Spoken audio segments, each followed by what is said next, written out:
अस्पताल की बिजली कटी, जनरेटर में तेल नहीं था, ऑपरेटर ने जिम्मेदारी से पल्ला झाड़ा और अस्पताल प्रबंधन की इस लापरवाही की वजह से एक मां की गोद सूनी हो गई। प्रसव के महज 1.5 घंटे बाद ही नवजात ने दम तोड़ दिया और अस्पताल की लापरवाही से नवजात काल की गाल में समा गया। यह मामला भागलपुर के पुलिस जिला नवगछिया के रंगरा प्रखंड से सामने आया है, जहां सामुदायिक स्वास्थ्य केंद्र की व्यवस्था की वजह से नवजात की जान चली गई। 5 साल बाद जिस घर में किलकारी गूंजी थी, उस घर में अचानक मातम छा गया। दरअसल मधेपुरा से दंपति प्रसव के लिए भागलपुर के पुलिस जिला नवगछिया के रंगरा स्वास्थ्य केंद्र पहुंचे थे, जहां सामुदायिक स्वास्थ्य केंद्र की अचानक बिजली कट गई। बिजली कटने के बाद जनरेटर चलाने को कहा गया, लेकिन उसमें भी तेल नहीं था और इस कारण जो नवजात ऑक्सीजन सपोर्ट पे था, उसे ऑक्सीजन नहीं मिल पाया और उसकी मौत हो गई। इसके बाद अस्पताल में परिजनों ने जमकर हंगामा भी किया। आखिरकार सवाल यह भी है कि जब भागलपुर में सुपर स्पेशलिटी अस्पताल का उद्घाटन कर सरकार लगातार वाहवाही लूट रही है, उस बीच ऐसे भी कई अस्पताल हैं जहां पर इस लाचार सरकारी सिस्टम की वजह से लोगों की जानें चली जाती है।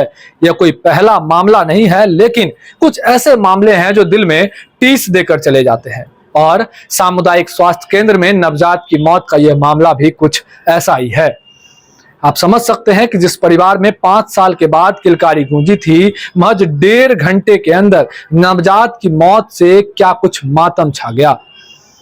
यह मामला भागलपुर में हड़कंप की तरह अब फैल रहा है, जहां अब जो है वहां के जिम्मेदार यह कहकर पल्ला झाड़ रहे हैं, जो प्रभारी वहां के हैं वो यह कह रहे हैं कि हमारे अस्पताल में संसाधनों की कमी है, आशा के भरोसे प्रसव करवाया जाता है और इस वजह से हमें काफी दिक्कतें होती है। लेकिन क्या इस तरह की गैर जिम्मेदारी वाली बातें ही इस मामले को दबाने के लिए क्या काफी है? परिजनों का साफ तौर पर यह कहना है, अस्पताल प्रबंधन पर आरोप लगा रहे हैं कि जब जनरेटर को चलाने के लिए कहा गया तो उसमें तेल नहीं था और इस पूरे प्रकरण में लगभग 20 से 25 मिनट का समय लग गया और इस वजह से ही बच्चे की जान चली गई। और लगातार यह भी कह रहे हैं परिजन कि जो वहां पर नर्सेस और आशा थी वह मोबाइल चलाती है, मरीजों पर उसका ध्यान नहीं रहता है। जो प्राइवेट नर्सिंग होम है वहां से ट्रेनिंग करने के लिए वहां पर नर्सेस आती है और उनकी इस तरह की लापरवाही की वजह से ही बच्चे की जान चली गई है।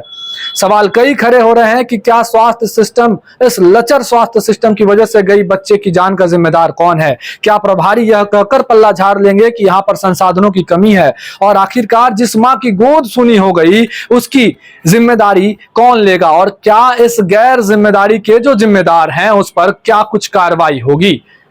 भागलपुर से TV9 के लिए मैं शिवम।